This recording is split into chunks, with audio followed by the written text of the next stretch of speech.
Hello, and welcome back to The Shifting Realms, a very special episode of The Shifting Realms. Specifically today, we're going to be joining one of our characters. Eirlys, played by Kate, as we go into one of our special character vignettes. Now, you've got to know some of the characters of The Shifting Realms as we've gone about our stories, and if this is the first time that you're joining us, well, welcome. We're going back in time. We want to know specifically what has been going on in the past. How did our characters become the characters that they are today, the ones that we know and love in the current episodes, what we currently have going on? I'd love to get a better understanding on who these characters are. But before we know the characters, Kate, how are you doing? I'm great. Are you fully prepared to relive some of your most memorable childhood memories this evening? I'm saying yes, and I'm wondering if that's the right answer. I'm saying yes. My heart is. What is your heart saying that tonight is going to be? So exciting. Yeah, I am actually so excited. Yeah, because nothing terrifying or evil, bad, negative. Hold on a second. Let me just cross something off. None of those things are going to happen. Yeah, I just made some slight Right? adjustments, so we should be fine. Right? I guess we'll find out. Let's roll the opener, and whenever we come back, I think we're going to go back to a younger, 17-year-old Eirlys. Ooh. We'll be right back.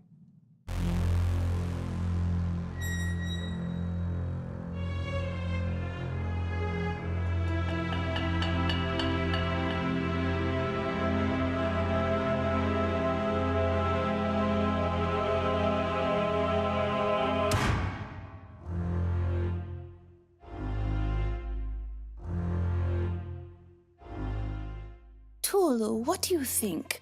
I'm looking for something. Something that I need for one of my potions. Oh, there's one. Everyone, I found it. The saffron field cap. People ask me, am I a good person or a bad person? I don't even know if I am a person. I have no memory from before I met these people. They're the only friends I have, and I will protect them. Stick close. Anything could be out there. Trust me. Dying isn't the worst thing that'll happen to you out here. What's out there? I've seen what it can do, and I won't let it happen again. I can't fix what she did. Oh, that sounds simply dreadful. You must have been terrified. Would you mind repeating that last part? Don't be afraid to really slow it down. Let's dig into the details.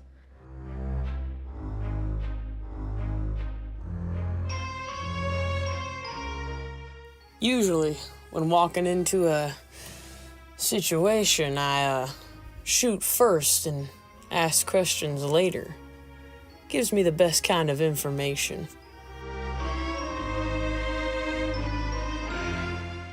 The secrets of Archaeath and the Arcs. Why we've hardly scratched the surface. I intend to make the first dent. Where you see binaries, I see an alloy. Divine, arcane, wholly separate forms of the weave. I have combined them.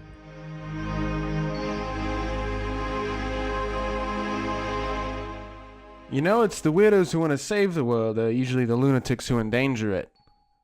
Hey, you know, that's pretty good. I'm going to write that down. Hold on, where's my pen? Where's my pen?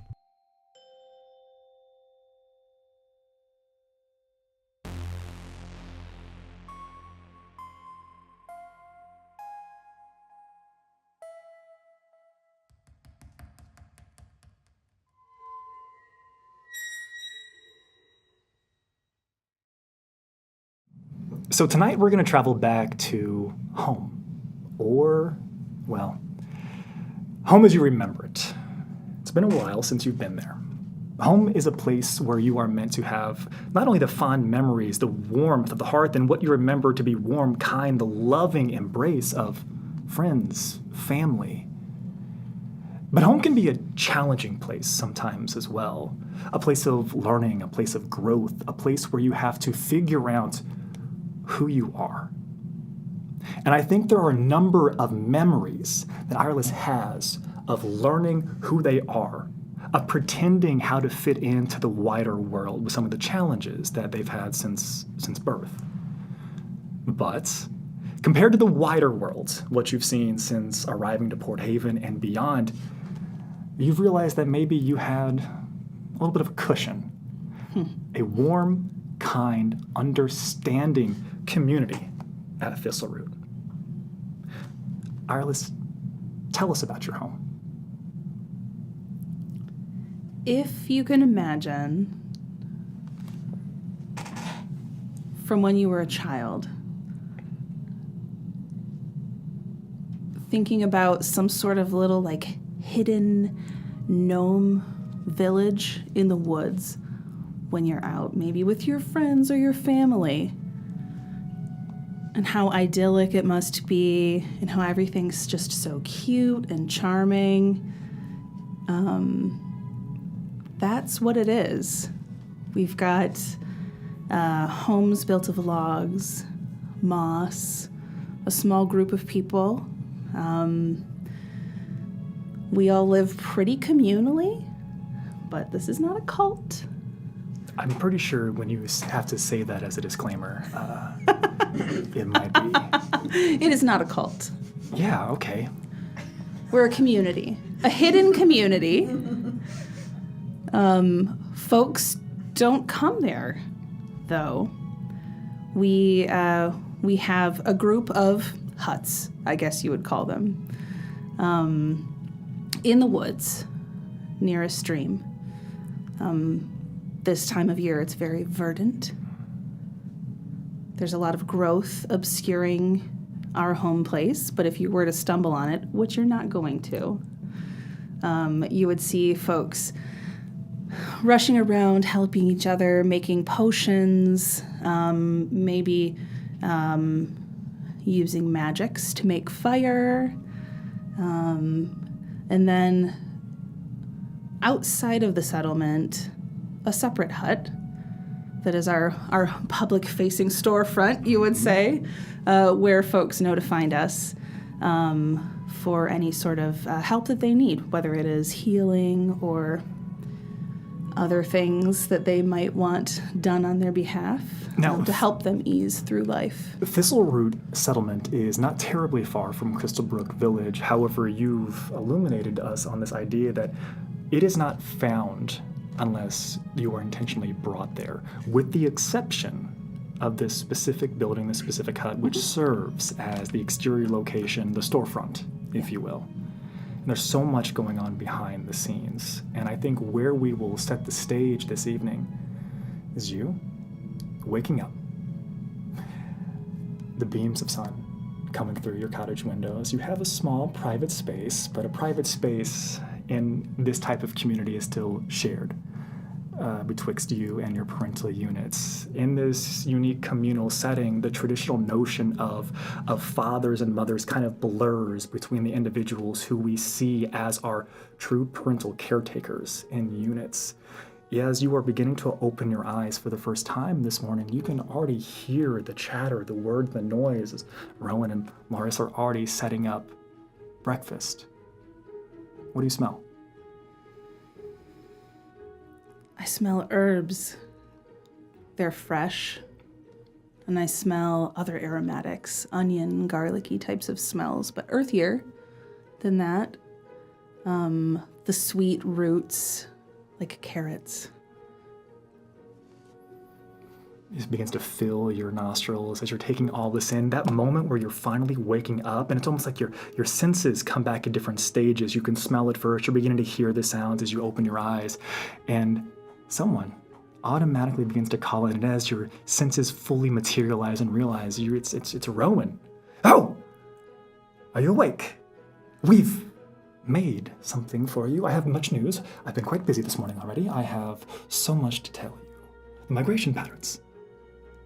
Yes, really? They're here already. It's quite entertaining, quite interesting. And then you would hear Loris come over and just put a shoulder on Rowan, a hand on their shoulder, and say, "Dear, I do not think she is interested in the migration patterns at and just looks out the window instead of looking to a clock or something on the wall. This early in the morning. And they call over and say, "Dear, we have breakfast. Come, come." I'm so excited. So I'll smooth out my blanket and fold it up and place it on the moss-covered stone that I use as a pillow, and happily kind of skip out. And as you make your way over, you can see Rowan, this individual, doing their best to just like get everything set on the table and just continuously knocking things over, but not seeming really perturbed by it. As everything falls and tumults over from one side, it almost looks like it's intentionally just flipped back over. And it's not built on some type of ellipsoid or ovoid signature. It's almost like there's this innate magical nature here that's been put and ordained over this table. Like this is commonplace. Nothing breaks here, but many things spill here. And Rowan looks to you again, this human individual, and says, "Well, if you are not necessarily interested in the migration patterns this early, I will have you know that after you have had your breakfast, it's the most important meal of the day, mind you, Berkney has been looking for you." What does she need? Right? And you watch as they hold their hands up, and then there's this smile that fills Rowan's face. I don't think Berkney needs for anything. Berkney wants for much. Berkney wants to continue your training. Berkney wants you to collect herbs. Berkney wants you to help out the younglings. Berkney wants you to do many things. Well, I'm always excited to help them. And again, there's this like immediate connection as Loris comes up and goes to reach out another hand for Rowan's shoulder and then stops themselves and says, "Dear, she's going to be leaving one day. That day is not today. So, a few more chores, a few more tasks." And then she looks to you. They look over and they say, "We'll see you this evening. All right?" All right. And as time has already passed, you're filling in some of your things, and you watch as they bring a small, like, to-go box, the equivalent here. And they sit it there, and it's just this small little wooden box that's been carved out of pine. And it looks like it's only about 3 by 4 inches. And as they just take a little bit of the fruits, some of the various cheeses, some of the other herbs, some things that were already on the table, they just begin to continue dropping it inside. Dropping it inside. Yeah. Dropping it inside. Enough for probably 7 people to continue having this breakfast. It's Loris so much closes food. it. Well, I'd like for you to be prepared. Maybe you'll make some friends today. Perhaps. Soon I'm going to need a larger box than that because my hand is not going to fit in there for very long. Why does your hand need to fit in it whenever you can pour it upside down? You're right. I'll have to find some leaves to make a plate. And you watch immediately as they like go over and start getting other things to grab for you and like stop themselves. They shut the small box, they hand it to you. And Rowan comes over. And Rowan just comes up and grabs you on the shoulders. And it's like they're sizing you up, looking you up and down. It hasn't been that long. Granted, long in parental units. It was probably about 4 or 5 years ago that you had your last big growth spurt. But continuously, Rowan says, I can't believe how big you're getting. You're 17 years old, you know this, but Rowan can't come to terms with this. And as Rowan puts their hands on your shoulders, they look you up and down and they say, "Do you remember what I was telling you?" And you're filled with this idea multiple times a week. As Rowan does this exact same thing and holds you firm and says, "Remember, it is not the times of peace. It is not the times of consistency that the troubadours sing of. It is the times of chaos. Go and sow some today." And it gives you a big smooch on your forehead. You know that I will. And they go about their business as you leave the hut. Where are you headed? Right over to Elder Berkney. You probably travel for just about 3-4 minutes. You are making your way over towards the hut, which you know to be like the communal elder space, but it is very important to note that this is not Berkney's home.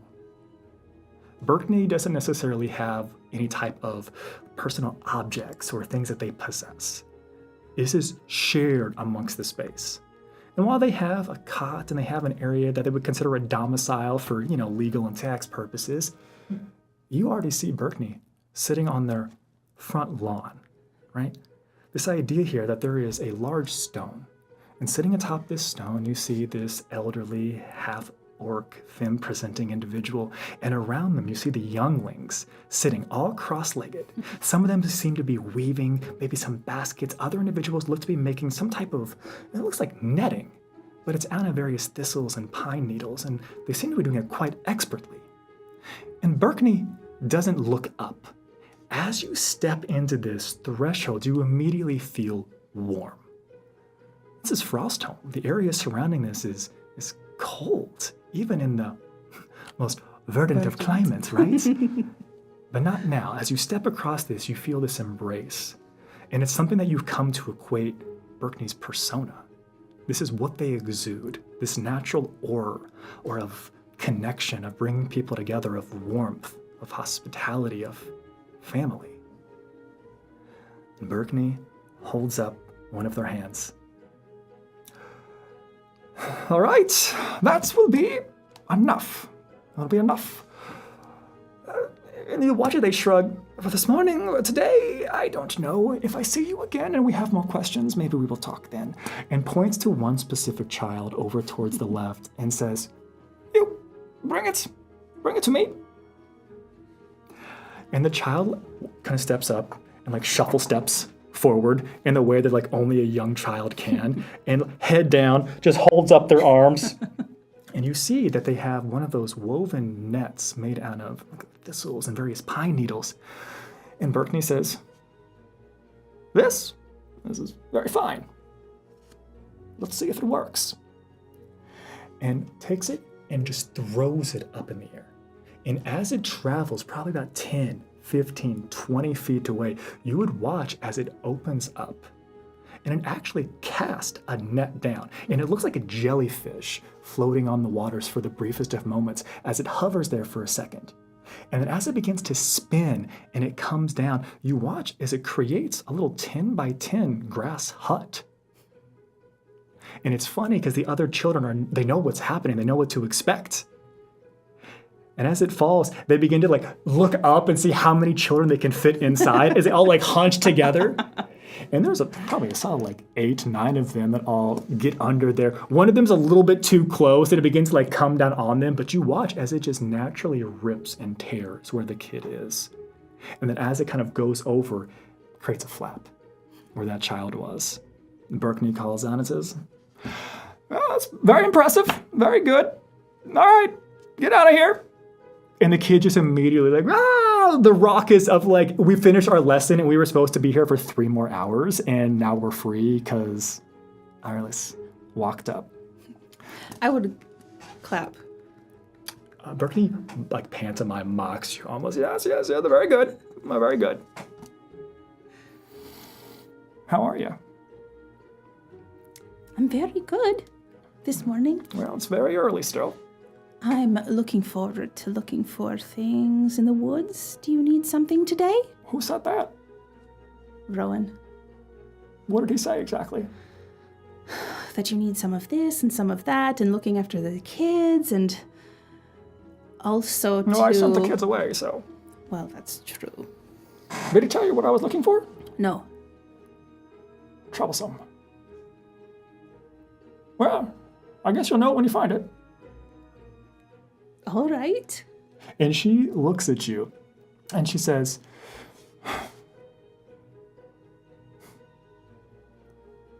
"Have you been sleeping well?" Sometimes. Sure, yes. She looks remarkably uneasy. And you see in this instant, as she's asking you this question, it's the way that a person asks something for themselves. You are filled with this idea of they've asked how your weekend is because they want you to ask about their weekend. Yeah. Huh. And do I pick up on that? And she sits back down on the rock. And she says, well, I do have a small list. Very small. And she reaches into a small pouch off to her side, and she pulls out, and it's this itty-bitty little piece of scroll work, and it's coiled up. And she says, if you could find 65% of what's on here, you can call it a day. Usually I do pretty well, so I will definitely try. And she reaches back in and she pulls out a second one. And she says, okay then, you feeling good? Here's another one then. All right. Rowan said the migration is already happening.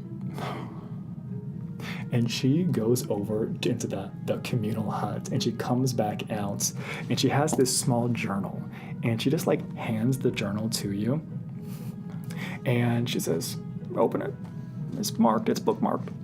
I open it. And you open it up, and you would see that there's like 3 or 4 pages that have been filled in specifically by Rowan, and it's just like a day after day report, nothing yet, nothing yet, nothing yet, nothing yet. And then there's one big page that just says, they're here.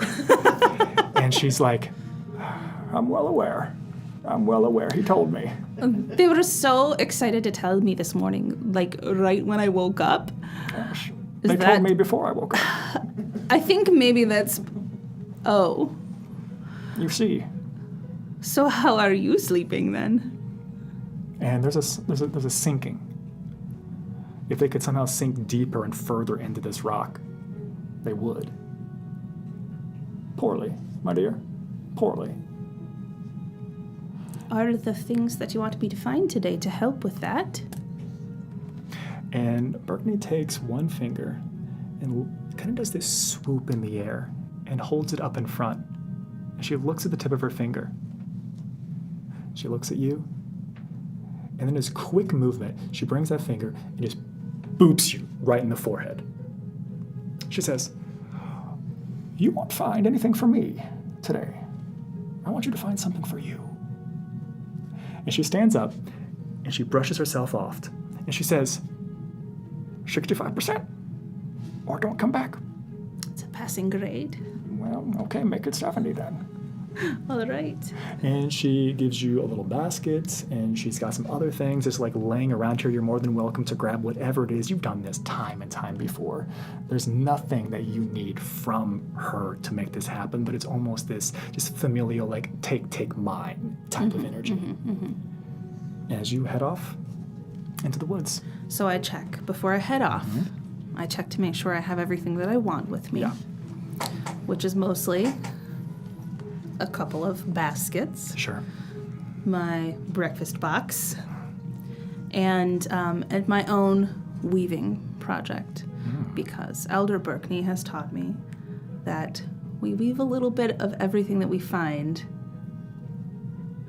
into one project of life. Yes. Burkney would be proud.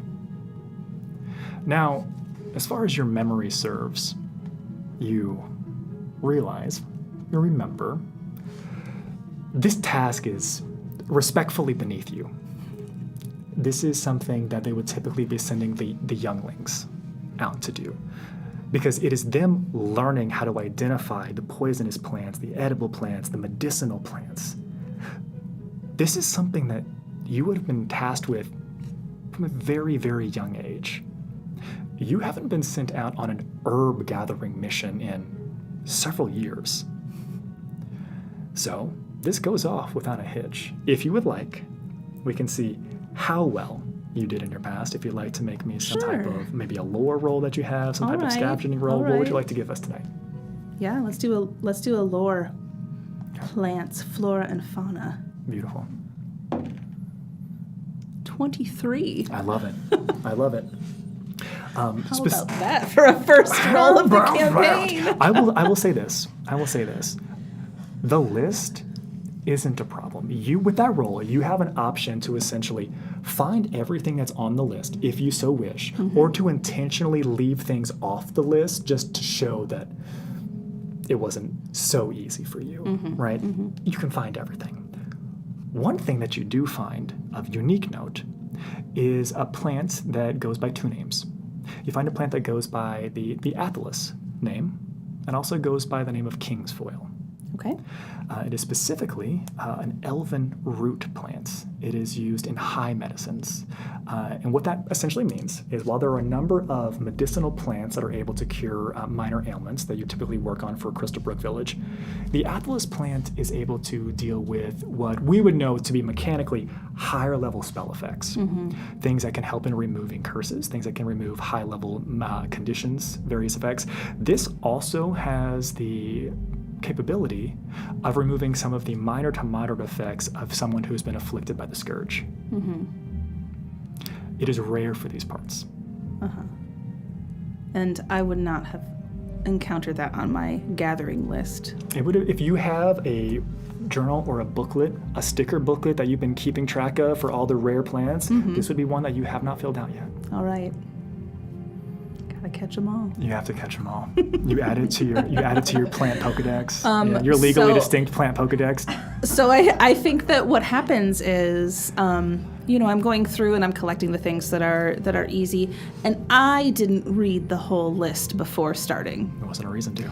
I'm just going down top to bottom, and I get to Eirlys, and I stop and think, why would we be needing Eirlys?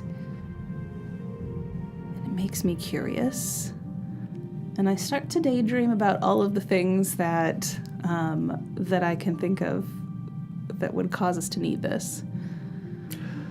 A couple of reasons. The list fluctuates and changes based on the needs of Crystalbrook Village. Also, you are remembering, you also understand that in the past couple of months, there have been individuals that you do not recognize coming into your settlement. Individuals that maybe have traveled from further areas of Frostholm. Even some individuals that, while you treat and care for all persons equally, stood out to you for not being from this continent, not being from this part of the world. You found that interesting. It's possible that this is the world around you responding to the needs of your settlement. You are part of a coven that has prided themselves on being one with nature and believing fully and wholeheartedly that if you ask for it, you will be provided as long as you do not take more than you need. And here it is.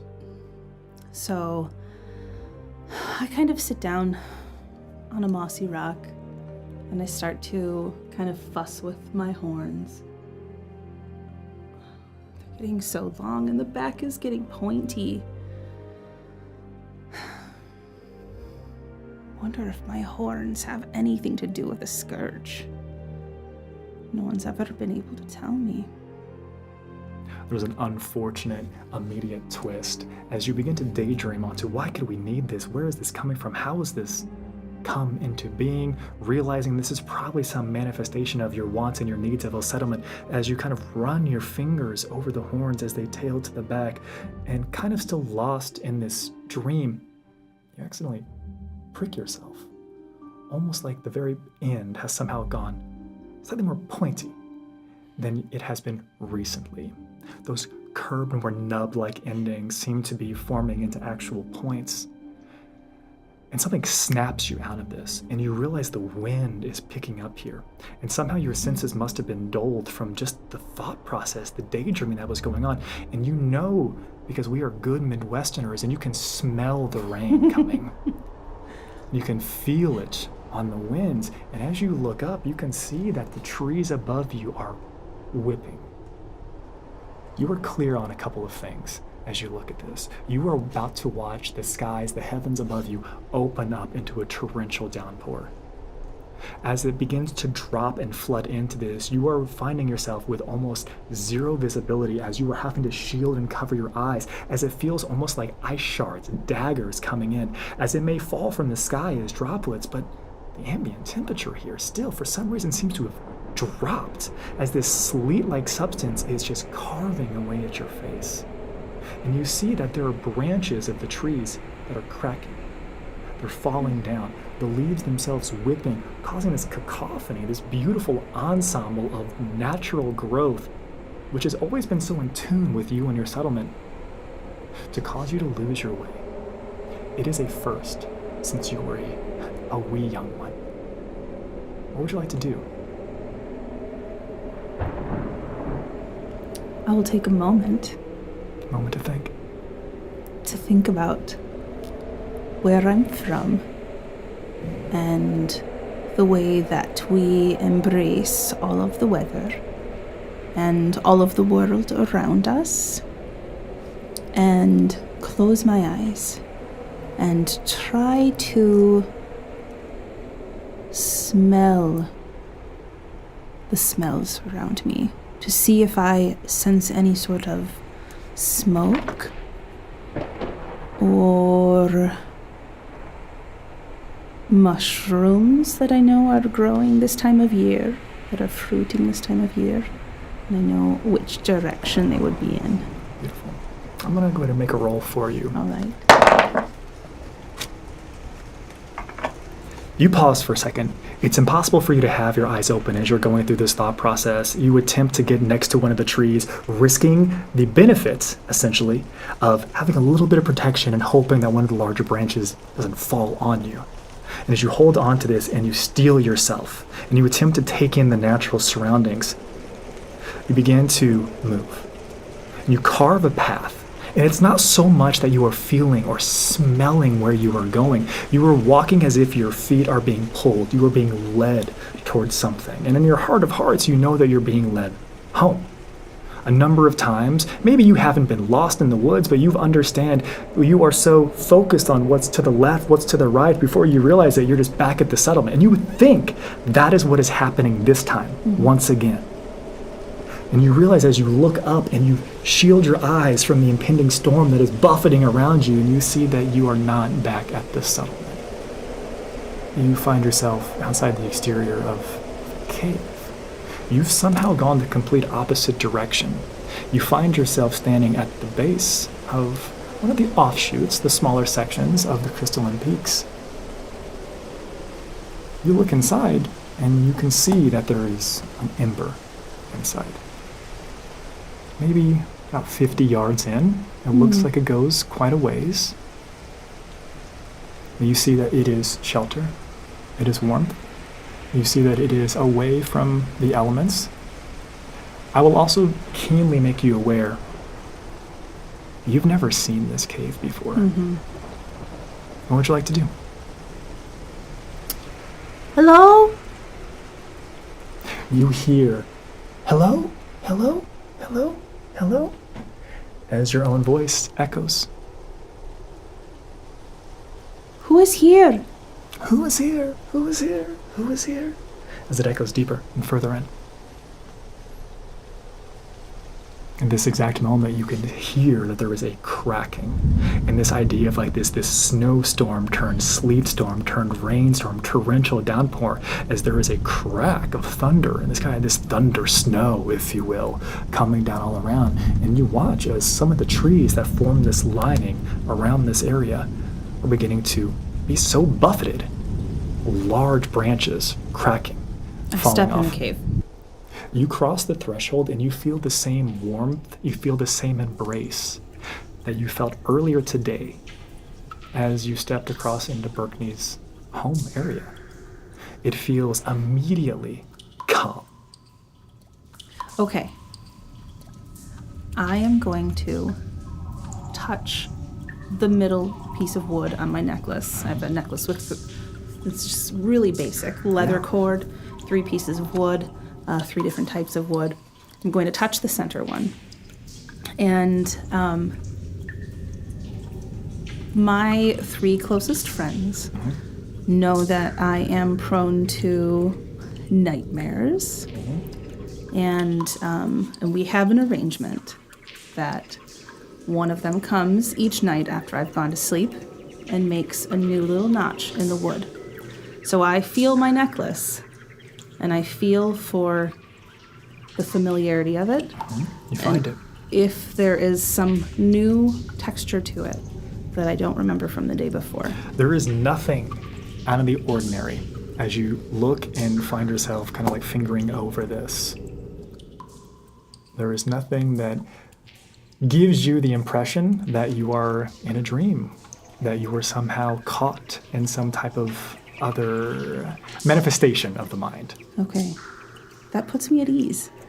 Well, that does for a moment. As from behind you, again, there's this feeling of this embrace, this warmth. There is also a clear distinction, like you were in some type of like sound barrier or bubble. Like you stepped into some type of, I don't know, force hut of some kind. And you can't hear the storm so much, but you can feel the reverberations of the cave as you look back to see what is happening, as whatever has been happening outside seems to have caused a slide higher up on the peak. Oh, shit. And you can see briefly the last bits of daylight as the mouth of the cave is slid shut by rocks and debris from above. But I will be very clear. The feeling of warmth and calm does not fade. You feel just like you felt outside of Berkney's hut.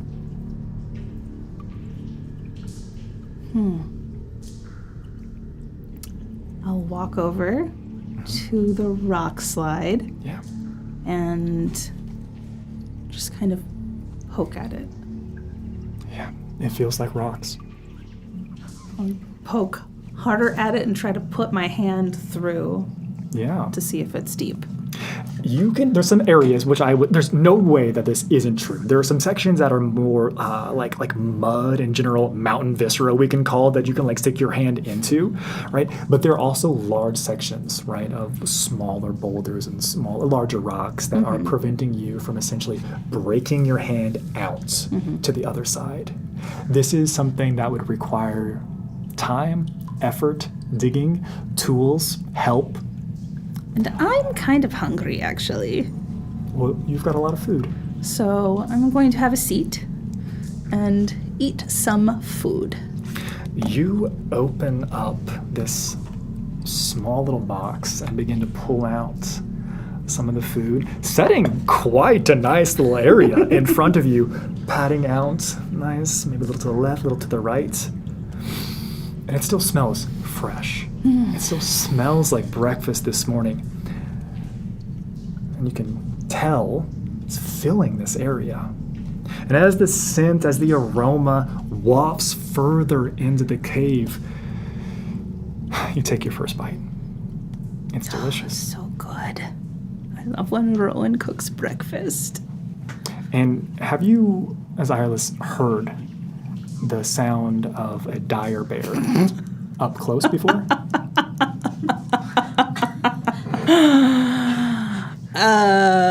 Like maybe at the local petting zoo or something? Yeah. I'm going to say no. We definitely would not be going to the petting zoo. That's an abomination. You've heard it now as it reverberates and echoes off the walls of this cave and the walls of this cavern. And it is a sound that is hunger. It is a sound that is sad. It is a sound that is pain. It is a sad sound of something that is seeking to cause strife. Breakfast. And you can hear thudded footsteps coming your way. I will say that you've probably got enough time to tell me what you want to do. Well, I think that I don't have time. I don't have time to claw my way out. Yeah, I'll tell you right now, you're correct. And I have seen some people from the village take the form of animals. You have. So I will call out again. Do I know you? And in response, you hear this diabolical roar as it echoes out. And from the distance, you can see that there are now these glowing eyes. Very much still in the size and shape of where you would expect there to be on a dire cave bear, more so than a person or other humanoid bipedal individual. Great. And then you watch the eyes disappear. You hear silence. You hear nothing for the briefest of moments. As stepping into your field of vision, because the dark has never really been a challenge for you, you see a woman. You see a woman who appears to be half elf. She appears to be roughly maybe 6'2", 6'3". She's wearing what appears to be something between a pantsuit and like an evening gown attire. It seems like it's confused about what it's trying to be. The colors seem to ombre almost from reds to purples with these accenting things. Not so much an accent, but almost studded veil collar of black lace that comes down. And she has this beautiful, probably mid-back dropping down at this like almost silver platinum curly hair. And as the eyes of the cave bear disappear, above it, stepping out of here, you see that there are these purplish light hues that glow just a little bit. And surrounding this individual is probably an area of about 10 foot of dim light and 10 foot of bright light exuding out of them. And they walk towards you and they stop about 30 feet away. I didn't know this cave was taken. I'm so sorry to have caused you a concern. I believe there's plenty of room to share if you would like. I've never seen you before. Where are my manners? You may call me Torrent. Torrent. What is your name? What may I call you? Azalea. And you watch as this person just like almost like they're tasting your name. Azalea. Would you like a fire? Sure. Would you like some food? As they are saying yes, they lift up their hand, and that small ember that you had seen earlier on just manifest. And you see there's a small bonfire that seems to have been created somehow through magical means. Fill this space. It is almost like what is Eirlys is like? Did we run a modern setting? What's the perfect where do you set your thermostat?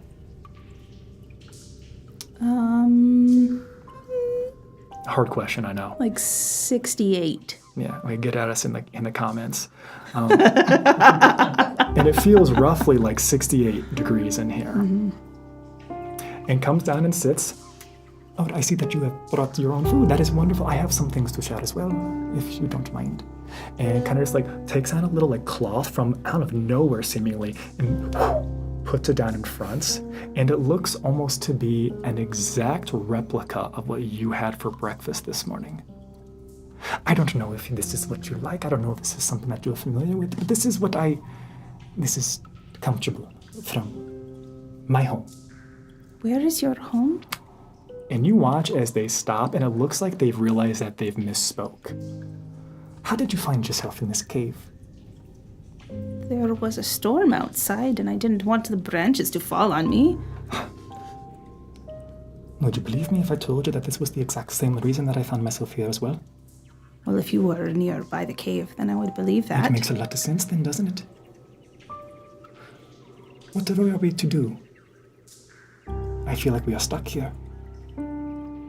I think we can dig our way out. It will just take a little bit of time, and I was kind of waiting for the storm to pass by. Continues sitting, continues making their area around here, and they say, no.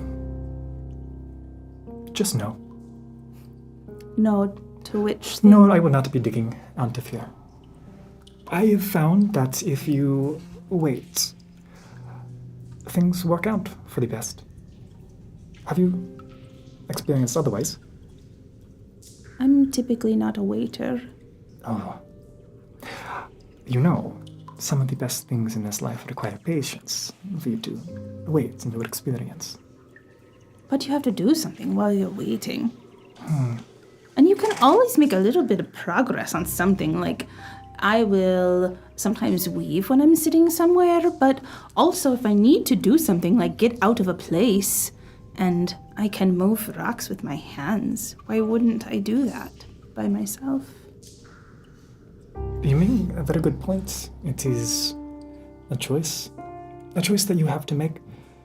a choice that you alone can make. I will not be helping you. I will not be digging. But I think that regardless of what you do, we will both get down to fear. You see, things work out for those who wait. Does she have horns? She does. Do they look like my horns? They look very similar to yours. Where are your horns from? Why do you have horns? Oh, I do have horns. I've always wondered that. Maybe I have too. Do you go about asking of people's appearances quite often? Only if I'm stuck in a cave with them and there's nothing else to talk about. Immediately kind of like leans forward and starts laughing. I am jesting. I am jesting. And she puts her hands up to the fire. I've been lying to you, you know. Do you know? I've been lying to you. Did you know? I don't think so. Well, I'm telling you now. Now you know. I was here waiting for you. How did you know that I would be here? Well, I caused the storm, and I brought you here. Are you a bad person? And she just like leans back. If I were to ask you if you were a bad person, what would you say? Sometimes. Oh, no. You maybe make bad choices, bad decisions. Maybe you have done things to harm other people. Maybe you've done them on accident. Haven't you? I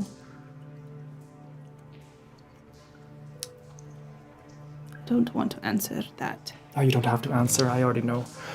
But that's okay. Because good things come to those who wait. And you will come into yourself one day. And I will be watching. I will be waiting. And I will be helping. Because I know where my horns came from. And one day you will too. I clutch at my necklace again. It feels exactly the same. Nothing has changed. Is this a dream? Would that make you more comfortable if it was?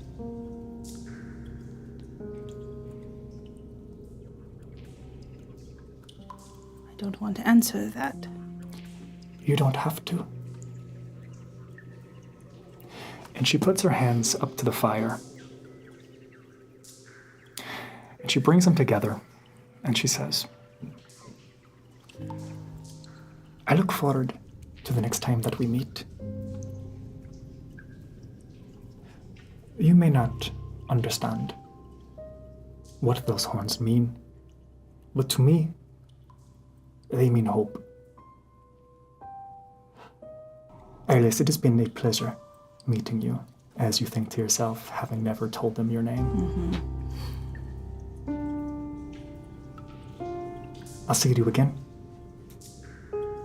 And your hand is still on your necklace, just because it is connection, it is home, it is something that feels similar, right? You're seeking some type of, I need to know normalcy, I need to know connection, and your mind races for a second, and you realize that you're feeling that same sense of home, that same sense of connection that you felt today outside of Berkney's hut. You're looking for it on the necklace, and you're sitting right here, and in that moment where you were daydreaming, where you were lost, just like you found yourself lost, you open your eyes once again, and you find yourself gripping the side railings, the side banister of the ship that you've been traveling on for several months. As you're making your way to Port Haven, you hear a bell chime up above. You hear somebody call out, "Land ho!" And in the distance, you can see the southeastern tip of Iridia. Port Haven is coming to sight. And I think that's where we'll end it tonight. Okay. So, if this is your first time joining us for our character vignettes, I hope you enjoyed what we were able to provide, what we were able to offer. If this is not your first character vignette that you've been watching, well, I hope this was at least in line with everything else that we've been talking about, showing, and doing. If you haven't caught up on the rest of the season of the Shifting Realms, I encourage you to do so, and I look forward to the next time we get to spend together.